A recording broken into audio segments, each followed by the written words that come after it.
할렐루야. 하나님의 은혜가 우리 가운데 함께하기를 예수의 이름으로 축원합니다. 우리 함께 인사하겠습니다. 환영합니다. 사랑합니다. 축복합니다. 반갑습니다. 어떠한 일이 일어나기 전에 나타나는 증상을 전조증상이라고 합니다. 평상시에 다른 어떠한 특이한 증세가 내 몸에 일어난다거나 어떠한 상황이 보통 때와 다르다고 하면 우리는 앞으로 어떤 일이 벌어질 거에 대해서 준비해야 되고 대비해야 됩니다. 병원을 찾아가서 빨리 골든타임을 놓치지 않은 상태에서 치료를 받으면 다시 회복될 수가 있습니다. 그때를 놓치면 안 돼요. 그래서 평상시에 자기가 지금 어떠한 건강 상태인지 혹 다르지는 않는지 체크해 볼 필요가 있습니다. 상황도 마찬가지예요. 요즘에 일어나는 일들이 성경에 비추어서 무엇인가 주님 오실 때가 되었는지 그것을 안다고 하면 어떻게 해야 되죠? 더 믿는 자로서 신앙을 지켜야 되는 것이죠. 그런데 때로는 전조 증상이 없는 상태에서 갑자기 일어나는 일들이 있습니다. 병도요, 아무런 평상시와 다름없는 상태를 보이다가 갑작스럽게 몸에 이상이 있다고 찾아가면 이미 늦었을 때가 많아요. 그런 질병들이 있어요. 죄도 그래요. 우리가 항상 깨어있고 말씀 앞에 바로 서 있으면 조금이나 죄가 들어오면 바로 느낍니다. 이것이 죄구나, 이것이 유혹이구나, 이것이 시험이구나, 이것이 어둠이구나. 그런데 어둠 가운데 있고 죄 가운데 있으면 죄에 둘러싸여 있어도 감각이 묻어져서 이것이 죄인지 어둠인지 아무것도 모르는 상태에서 지나다가 그 죄가 멸망당할 때 큰 낭패를 볼 수가 있게 됩니다. 성경에는 이 묻어진 죄에 대한 감각을 질병과 연결해서 설명하는 것이 있어요. 그것이 바로 오늘 본문에 등장하는 문둥병, 한센병입니다. 이 한센병에 걸린 이들은 감각이 없기 때문에 손가락이 잘려나가도 잘 몰라요. 그래서 이것을 성경에서는요, 죄의 어떠한 증상과 연결시켜가지고 설명을 하는 경우가 많습니다. 근데 지금 꼭 이 한센병에 걸린 사람만 하나님 앞에 저주받은 자고 그의 죄로 인하여 질병에 들렸다, 이렇게 또 해석하면 안 돼요. 예수님도 말씀하셨습니다. 앞을 보지 못하는 사람, 제자들이 물어보죠. 저 사람이 보지 못하는 건 부모의 죄 때문입니까? 저 사람의 죄 때문입니까? 아니, 하나님의 영광을 나타내기 위함이다. 어떤 병은요, 하나님의 영광을 나타내기 위해, 그렇기 때문에 믿는 사람에게 허락된 병도 있어요.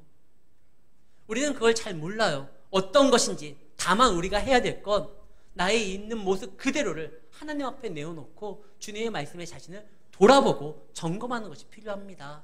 어찌됐든 오늘 본문에 보면 한 문둥병자가, 한센병자가 예수님 앞에 나아가서 말을 합니다. 주여, 원하시면 제가 나을 수 있습니다. 그런데 이것은 보통 환자가 의원을 찾기 위하여 병원을 방문하는 그 정도의 얘기가 아니에요. 성경에 기록되었으되 이 한센병은요, 전염력이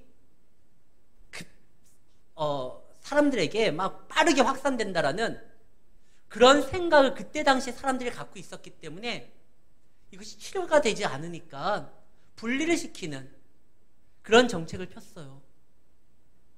그래서 그가 누가 됐던 하나님의 말씀을 가지고 있는 사람은요, 아까 이야기했던 것처럼 이 한센병의 특징이 죄와 그 죄를 설명하는 데 있어서 좀 비슷한 유사점이 많기 때문에 이 죄는 멀리해야 되기 때문에 그들을 멀리하는 그러한 이스라엘의 그 삶의 그때 당시의 모습들이 있었거든요.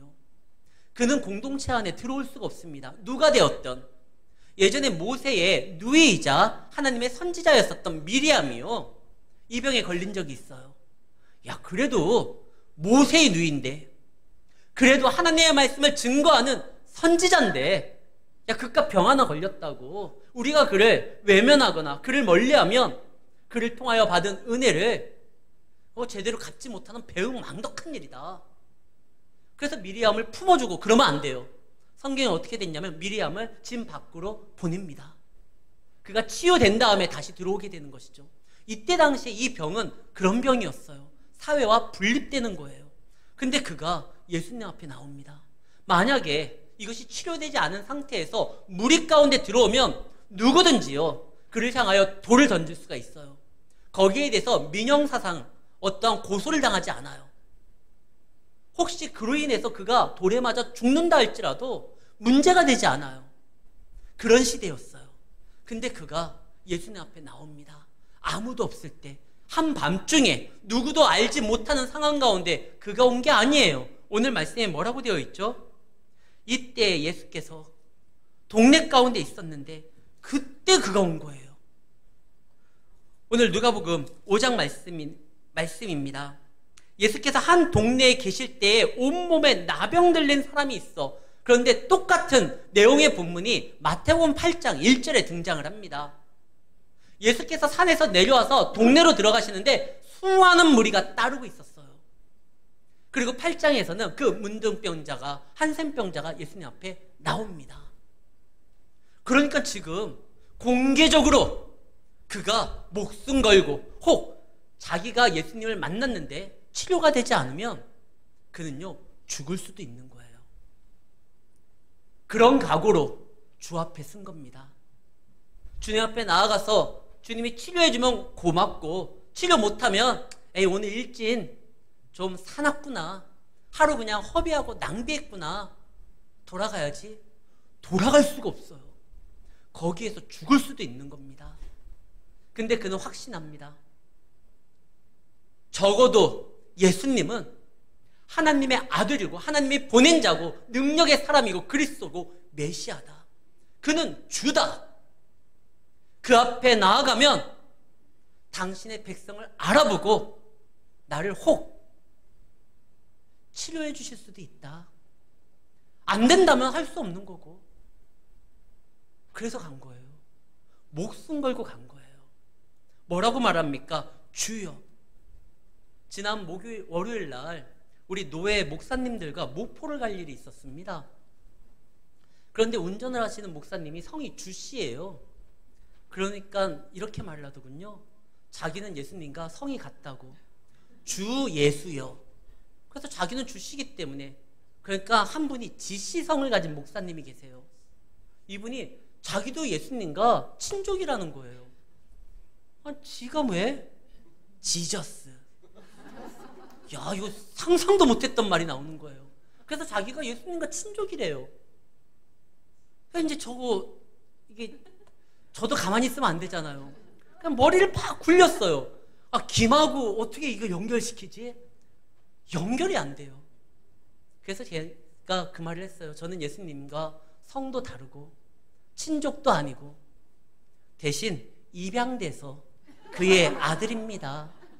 우리는요 성이 달라도요 주님의 자녀예요. 그 두 분 목사님들이 이야기하는 게 참 어찌 보면 재미도 있고 그분들의 마음이 어떻다라는 걸 알기에 흐뭇하기도 했어요. 어떻게 해서든지 주님과 조금이라도 막 연결시키려고 그렇게 애를 쓰더라고요. 지금 이 한센병자, 문둥병자는요 철저하게 그 사회에서 버려진 사람이에요. 이때 당시에 병이 들렸다, 더군다나 이 병에 걸린 사람은 하나님 앞에 저주받은 병이라고 했어요. 근데 참 웃기죠. 실제로 하나님 앞에 저주 가운데, 심판 가운데 놓였던 사람들은 그때 당시에 스스로 의롭다라고 생각했던 많은 사람들입니다. 그런데 그들은요 자기 합리화를 시키는 거예요. 나는 병이 안 걸렸는데 쟤는 병 걸렸어? 쟤는 죄인이야. 나는 병이 안 걸렸으니까 나는 죄인이 아니야. 이러면서 자기 합리화를 시켰던 건데 예수님은 그렇게 보지 않았어요. 누구든지 하나님과 자신을 연결시켜 주 앞에 나오는 자가 그의 백성인 겁니다. 지금 이 한센병자가요 온몸에 그 질병을 가지고 있고 누구보다도 자기가 저주 아래 있다라는 것을 알고 있음에도 불구하고 지금 내 앞에 쓰신 분, 저분이 하나님의 아들이고 하나님의 아들이라고 하면 구약에 기록된 메시아의 역사들이 있거든요. 병든 자를 치료하고 슬픈 자를 위로하고 누구보다 슬프고 소외되고 병들은 자기를 당신이 정말 메시아라고 하면 원하신다면 내가 치료될 수 있습니다. 그 각오로 나갔어요. 당신은 나의 주십니다. 나의 하나님입니다. 나의 메시아입니다. 당신이 나를 외면하면 저는 이 땅에서 더 이상 살 수가 없습니다. 그러니 주여, 당신이 원하시면 저가 치유될 수 있으니 당신의 허락을 구합니다. 그렇게 나간 거예요. 이 사람의 믿음이 얼마나 귀한지 몰라요. 내가 원하니, 내가 바라니 하나님 이거 해결해 줘야 됩니다가 아니라 당신이 원하시면 이 문제가 해결될 줄 압니다. 당신이 원치 아니한다고 하면 굳이 그 길로 가지 않겠습니다. 그거 구하지 않겠습니다. 당신의 원함대로 움직이겠습니다. 만약에 그가 원하시는 길이라고 하면 그 길에 하나님의 능력이 있는 것이고, 하나님의 원하심으로 인하여 치유됨이 있으면 치유된 이후에 하나님의 능력이 자신 가운데 채워질 것이고, 당신의 원하심만을 바라보겠습니다. 그때요 예수님이 아니 원치 않는데 이 말을 하면 참 민망하고 그의 인생은 거기에서 정리될 거예요. 그러나 하나님 앞에 나아가 믿음으로써 고백하는 자는요, 하나님이 우리의 기도를 응답하던 응답하지 않던 반드시요 그것이 우리에게 감사가 되고 복으로 다가옵니다. 하나님이 원하시는지 몰라요.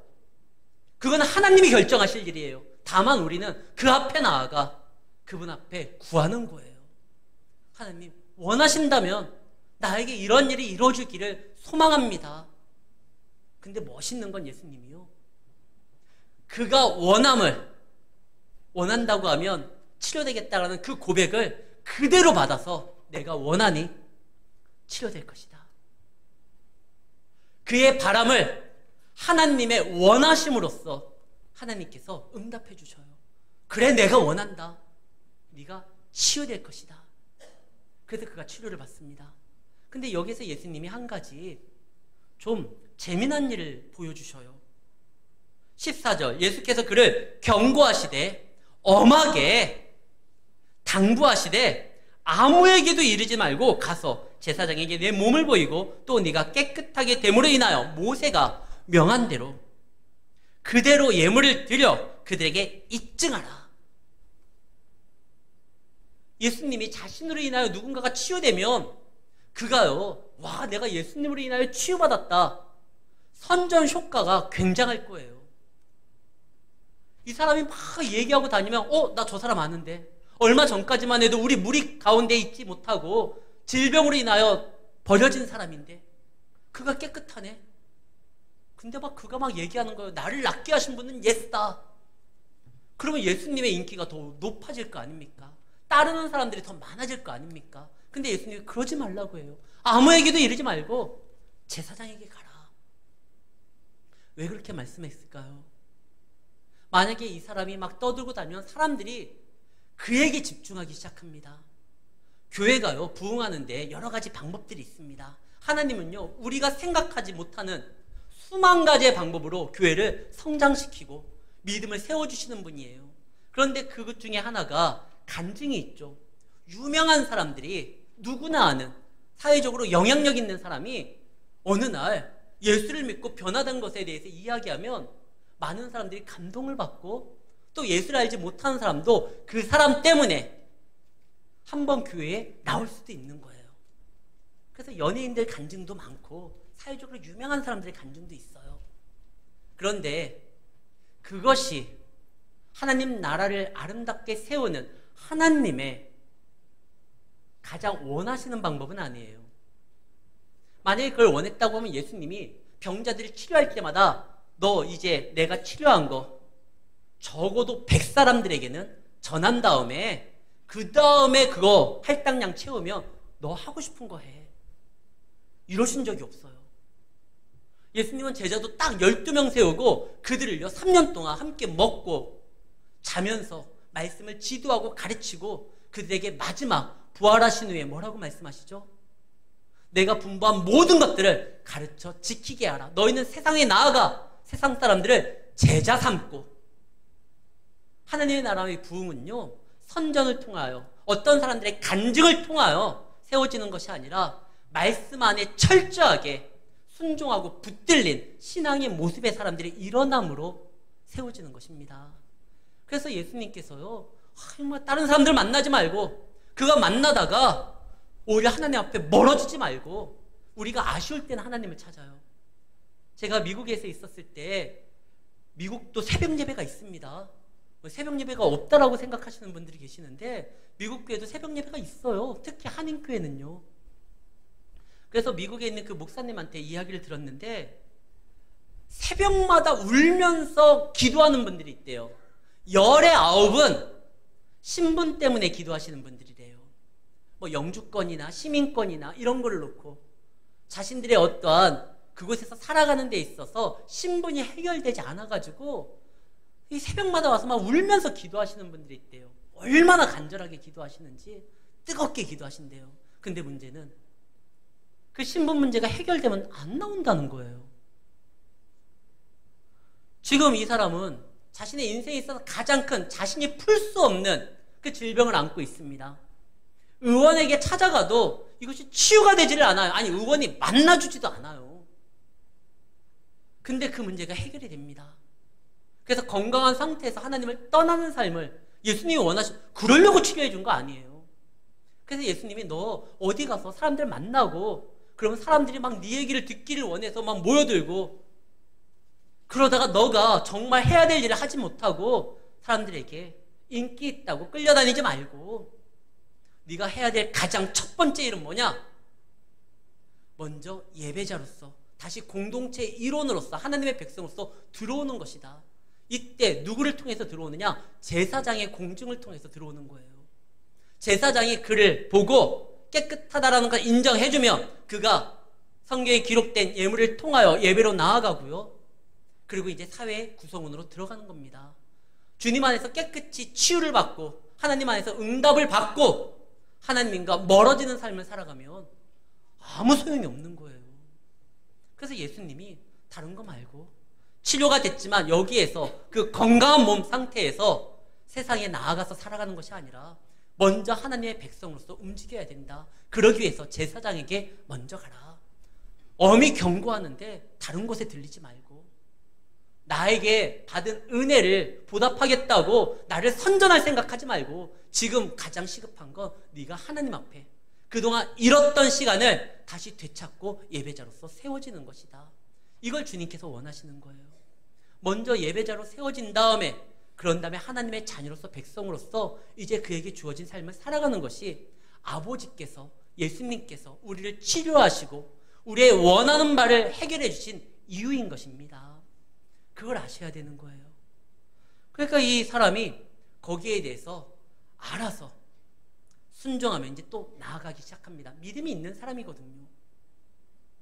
그래서 이제 그가 치료가 돼요.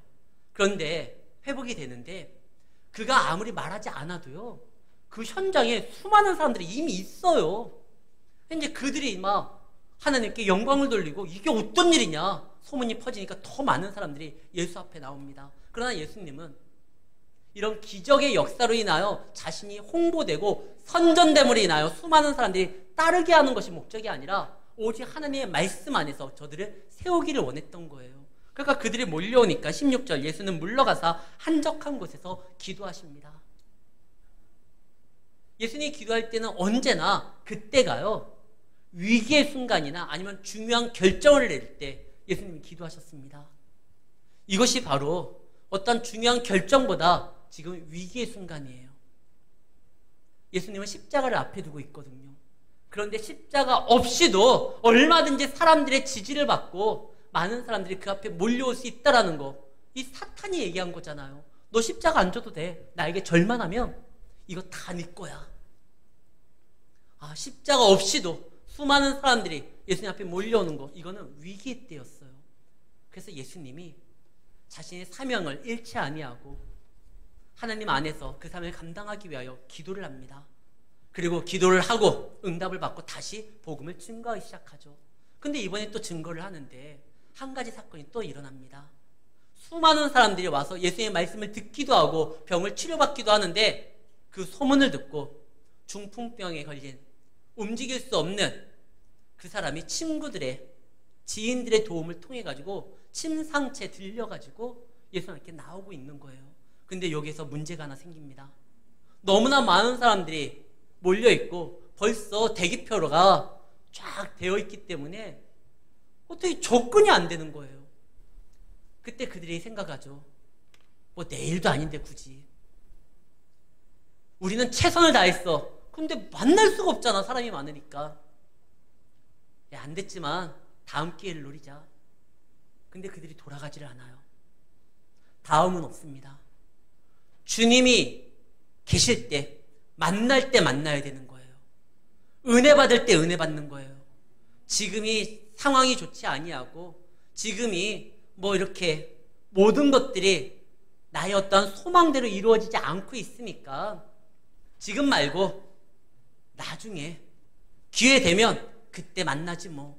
그거 없습니다. 내일의 시간은 우리의 것이 아니에요. 만날 때 만나야 되고 붙잡을 때 붙잡아야 돼요. 지금 이 지인들의 믿음이 얼마나 좋은지 그 난관이 있을 때 포기하지 않습니다. 다음 기회를 노리지 않습니다. 어떻게 해서든지 오늘 만나게 합니다. 그 방법이 뭐예요? 지붕을 뚫는 거예요. 그리고 거기서 내립니다. 예수님이요, 그 누구의 집인지 명확하게 나와 있질 않아요. 아마 예수님이 말씀을 증거하고 전하는 데 있어서 자기 가정을 오픈해준 고마운 뭐 지인이든지 예수님을 따르는 한 사람 중에 하나일 수도 있습니다. 고마운 사람의 집에 천장이 지금 뚫리고 있어요. 말씀을 전하는데 갑자기 분위기를 또 끊게 만들어요. 그럼 예수님이 그 집주인에게 좀 미안한 마음도 있고, 그 다음에 갑자기 흐름이 끊기니까 본인이 사역하다 멈추니까 좀 불편한 마음도 있고, 그래서 좀 짜증이 일어날 수도 있을 텐데 예수님이 전혀 그러지 않아요. 오늘 말씀 한번 보겠습니다. 20절에 보면 예수께서 그들의 뭘 보시고요? 믿음을 보시고요. 그렇게 행동한 이유가 믿음으로써 한 행동이에요. 자기 친구를 예수님께 데려가서 예수님과 만나기만 해주면 먼 일이 벌어질 거라는 그런 믿음이 있었어요. 남의 집 지붕을 뜯는다는 게 쉬웁니까? 이거 뭐 민사사건에 휘말릴 수 있잖아요. 근데 그것보다 중요한 건 내 친구가 예수님을 만나야 된다는 겁니다. 사랑하는 성도 여러분, 예수님께서 분명히 그들의 믿음을 보고 이 사람아 내 죄사함을 받았다라고 말을 합니다. 이게 오해가 되는 부분이에요. 왜냐하면 내가 믿지 않았는데 내 친구의 믿음 때문에 내가 과연 죄사함을 받을 수 있고 하나님의 자녀가 될 수 있나? 나는 믿지 않았는데 누가 대신 믿어줌으로 인하여 내가 구원함에 이를 수 있나? 아니요. 그건 없습니다. 내가 주님을 고백하고 주님으로서 인정하고 주의 자녀로서 살아갈 것을 결단해야 하는 자가 하나님의 백성으로서 행동할 수가 있는 거예요. 근데 여기 예수님이 그들의 믿음을 보고 그 사람의 죄사함을 이야기하거든요. 이거는요, 다른 사람이 믿어서 내가 구원받는다는 얘기가 아니라 적어도요, 우리가 믿고 나아가면요, 내가 사랑하는 자, 내가 정말 주님이 그를 좀 돌아보고 만나주기를 소망하는 자에게 기회가 생긴다는 거예요.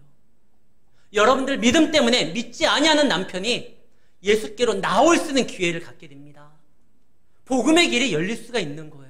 내 자녀가, 내 지인이 여러분들의 믿음 때문에 여러분들이 간절히 그를 놓고 기도하고 하나님 그가 주 앞에 나오기를 소망하면서 나아갈 때 우리의 믿음을 보시고 여러분들이 기도하는 그 사람에게 주님이 만날 수 있는 기회가 열릴 수 있다는 거예요. 그래서 우리가 기도를 포기할 수가 없어요.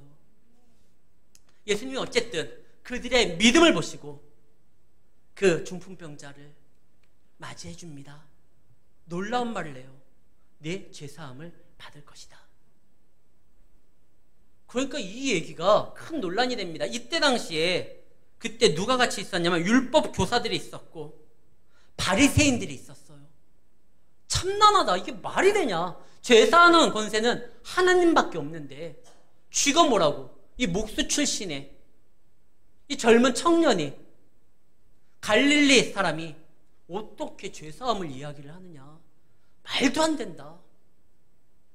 그때 예수님이 다시 질문하죠. 22절 말씀, 예수께서 그의 생각을 아시고 대답하여 이르시되 내 제사함을 받았느냐 하는 말과 일어나 걸어가라는 말 중에 어느 것이 더 쉽겠느냐? 질문입니다. 어느 것이 더 쉽습니까? 둘 다 어려워요. 우리는 제사함을 선포하는 것도 우리는 어렵고 일어나 걸으라는 것도 우리는 어려워요. 그럼 주님의 편에서는요, 어떤 게 더 어려워요? 제사함이 훨씬 어려워요. 일어나 걸으라는 것은 말만 하면 돼요. 능력의 하나님께서 풍랑아 가만히 있어라 잔잔하잖아요. 귀신아 나가라 떠나요. 열병아 나가라 열병도 나갔어요.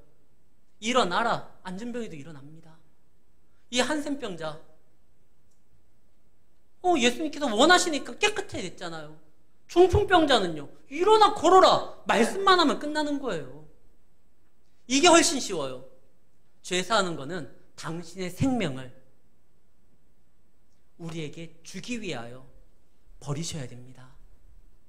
죄사하기 위해서는요, 죄값을 지불해야 되는 거예요. 예수님의 편에서 보면 죄사함에 대해서 이야기하는 게 훨씬 어려운 거예요. 근데 아직 솔직히 예수님이 십자가 지기 전입니다.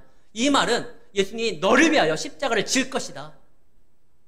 너는 죄사함을 받았다. 왜? 내가 십자가를 질 거니까. 지금 십자가의 그 보혈의 공로를 땡겨와가지고 먼저 말을 하는 겁니다. 이 참담하다. 이게 말이 되냐? 아니, 할 수 있다. 둘 중에 어느 것이 쉽냐? 근데 인자에게 죄사함의 권세가 내가 말하는 건 반드시 이루어진다라는 것을 보여주기 위해서 병자야 일어나 걸어라. 너희들이 보지 않고는 믿지를 못하니까. 죄사함이 훨씬 어렵지만 인자에게는 그런 능력이 있다는 걸 알려주기 위하여 너희들 편에는 둘 다 어렵지만 나는 할 수 있다. 그래서 보여줘요. 지금은 이제 예수님이 십자가를 이미 졌습니다. 그리고 부활하셨습니다. 우리는요, 이 중풍병자보다 더 놀라운 은혜 가운데 있는 거예요. 가불에서 땡겨서 얘기하시는 것이 아니라 이미 죄값을 치러주셨습니다. 이거는 정말 어려운 일인데 예수님이 당신의 생명을 우리에게 주시기 위하여 십자가에서 모든 죄값을 치러주신 거예요. 그러면 일어나 걸으라가 더 쉽다고 했잖아요. 근데 우리가 예수님의 죄사함의 권세는 믿으면서도 내 삶 가운데 나타난 문제는 주님도 어렵지 생각할 때가 있어요. 구원은 우리가 예수를 믿기만 하면 돼요. 그런데 내가 안고 있는 이 취업의 문제, 진학의 문제, 결혼의 문제, 사업의 문제, 이거는 좀 어렵지 주님. 이미 구원받은 자가, 하나님의 능력 가운데 있는 자가 왜 그것이 어렵다라고 생각합니까? 이미 우리는 이 땅에서 이룰 수 있는 가장 어려운 일을 주님으로 인하여 이미 죄사함을 받았고 믿는 자로서 살아갈 수 있는 기회를 잡았습니다. 이제 믿기만 하면 돼요. 예수님께서 말씀하시잖아요. 마가복음에 능치 못할 일이 없다. 믿는 자에게는. 죽음의 이 난제를 예수님께서 해결해 주셨어요. 뭐가 문제입니까? 왜 당신들의 문제를 가지고 주님 앞에 나오질 않습니까? 취업도요, 죄사함에 비교하면 아무것도 아니에요. 주님께서는 능히 그것도 가능케 하십니다. 우리가 안고 있는 이 아픔의 문제도 얼마든지 하나님께서 원하신다고 하면 이루어 주십니다. 근데 때로는 내가 간절히 바라고 원하고 하나님 앞에 구하는데 하나님이 허락하지 않으실 때가 있어요. 그러나 하나님의 능력이 짧은 것이 아니에요. 구원도 이루신 분인데 그것은 우리가 그것을 통하여 우리가 응답을 받음으로 인하여 그거에 오히려 집착함으로 인하여 하나님과 멀어질 수 있는 소지가 있다고 하면 하나님이 그것을 우리에게 안 주셔요. 정말 하나님이 우리에게 뭘 주십니까? 우리가 원하는 걸 주는 것이 아니라 우리의 인생에 필요한 걸 주시는 거예요. 그래서 혹시 아니더라 할지라도 하나님의 뜻은요, 무조건 예예요. 그래서 말씀을 한번 보겠습니다. 고린도후서 1장 20절. 하나님의 약속은 얼마든지 그리스도 안에서 예가 되니 그런즉 그로 말미암아 우리가 아멘하여 하나님께 영광을 돌리게 되느니라. 무조건 예예요. 하나님, 내가 원하는데 하나님께서 혹시 원하시는지 구합니다. 근데 하나님이 원치 아니함으로 인하여 나에게 주어지지 않았다 할지라도 예예요. 오히려 그것으로 인하여 더 하나님을 바라볼 수가 있거든요. 하나님이 정말 원하는 거는요, 우리가 아무 문제가 없어가지고 하나님 없이도 살아가도 될 만큼 우리 스스로 자립하는 것이 아니에요. 언제든지 하나님을 바라보고 하나님을 붙들기를 원하십니다. 그것이 하나님의 바람이거든요. 왜? 이 땅은 하나님 없이 살아갈 수 있는, 믿음을 지킬 수 있는 곳이 아닙니다. 제가 정비신앙과 사고신앙에 대해서 예전에 한번 설교했던 적이 있는데요.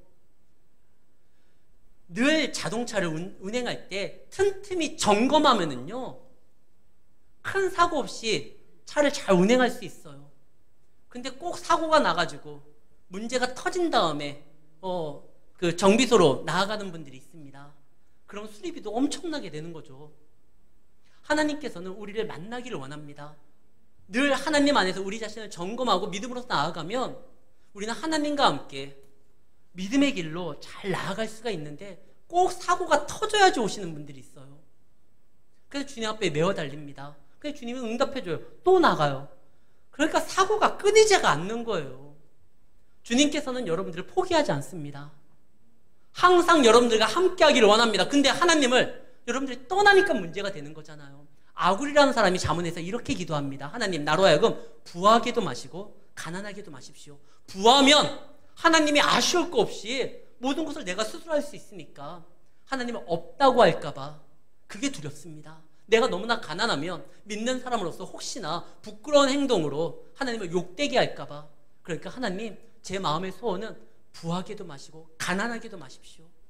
오직 하나님 안에서 주님과 함께 사는 것이 나의 소망입니다. 이것이 잠언에서 얼마나 귀한 기도예요. 하나님께 그를 인도해 주시는 것처럼 우리도 마찬가지입니다. 사랑하는 성도 여러분, 하나님이 진짜 원하시는 삶이 뭘까요? 깨끗하여 다시 세상으로 나아가는 것이 아니라 하나님의 자녀로서, 예배자로서 삶을 살아가는 것이에요. 그리고 하나님 앞에 나아갔었을 때 그분으로 인하여 참 곤란한 일들이 많잖아요. 지붕을 뚫었잖아요. 근데 성경이 그것이 문제가 됐다라고 나와 있질 않아요. 아마 예수님이 고쳐줬을 수도 있어요. 목수잖아요. 야, 연장 좀 갖고 와봐. 내가 고쳐줄게. 집주인이 괜찮다고 했을 것 같아요. 아유, 저 지붕 뚫린 게 예수님이 우리 집에서 놀라운 역사를 보여주신, 많은 사람들이 오늘 본문 마지막에 뭐라고 되어 있죠? 심히 두려워하며 이르되 하나님께 영광을 돌렸다고 되어 있어요. 빈 무덤이, 열린 무덤이 우리 기독교의 자랑이잖아요. 뚫려진 지붕이 이 집주인한테는 이 자랑이었을 것 같아요. 아마 성지순례의 코스 중에 하나가 될 건 아닙니까? 하나님 앞에 나아가는 거, 혹시나 지붕을 뚫고 내고 다른 사람들 새치게 하고 그로 인하여 문제가 되면 어떻게 될까, 염치가 없지, 그런 거 없어요. 주님 앞에 나오는 건 하나님께 영광이 되고 반드시 이 일로 인하여 우리가 곤란한 게 아니라 우리가 더욱더 하나님 안에서 세워지게 됩니다. 그래서 주 앞에 나아가는 거에 대해서 여러분들 염치 찾는 거 없습니다. 어떻게든지 은혜의 자리에 나와서 그분 앞에 세워진다고 하면 하나님께서 진짜 원하는 성도로서의 믿음의 삶이 세워질 수 있다는 것입니다. 이제 말씀을 마치려고 합니다. 한 문둥병자는 주님의 원하시는 삶을 간구했을 때 그가 들어줄지 안 들어줄지 그건 몰라요. 그건 하나님이 하실 일이에요. 다만 우리는 그가 나의 주라는 것을 믿고 고백하면서 나아갈 때 하나님은 우리를 외면하지 아니하시고 우리를 민망하게 만들지 아니하시고 반드시 우리가 그분의 자녀로서 세워질 길을 열어주신다는 것입니다. 중풍병자가 나아갔을 때, 포기하지 않는 믿음으로 친구들이 움직였을 때 그 중풍병자는 주님을 만날 수 있는 기회를 얻게 되었고 또 그 안에서 더 큰 영광을 바라보게 되었습니다. 여러분들, 주님 안에서 힘써 주를 찾기를 바라고 말씀 안에 붙들린 삶으로서 이번 한 주도 믿음 안에서 성도로서 승리하시는 주님의 귀한 자녀들이 되시기를 예수의 이름으로 축원합니다.